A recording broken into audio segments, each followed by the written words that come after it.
آپ صلی اللہ علیہ وسلم نے ارشاد فرمایا، جو شخص جھوٹی قسم کھائے گا تاکہ کسی کا مال ہضم کر جائے تو اللہ تعالیٰ سے اس حال میں ملے گا کہ وہ اس پر غضبناک ہوگا۔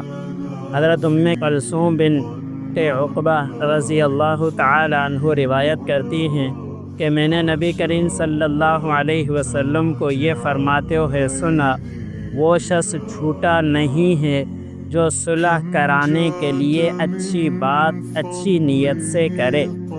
حضرت ابوبکر صدیق رضی اللہ تعالی عنہ کہتے ہیں کہ نبی کریم صلی اللہ علیہ وسلم نے ارشاد فرمایا، کیا میں تمہیں سب سے بڑا گناہ نہ بتاؤں؟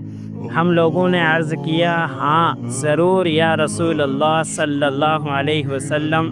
آپ صلی اللہ علیہ وسلم نے ارشاد فرمایا، اللہ تعالیٰ کے ساتھ کسی کو شریک کرنا اور والدین کی نافرمانی کرنا۔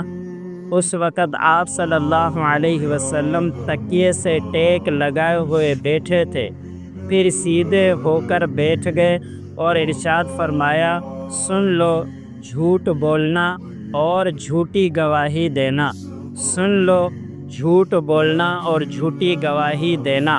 آپ صلی اللہ علیہ وسلم نے اسی طرح بار بار فرماتے رہے، یہاں تک کہ ہم نے کہا کہ آپ صلی اللہ علیہ وسلم خاموش نہ ہوں گے۔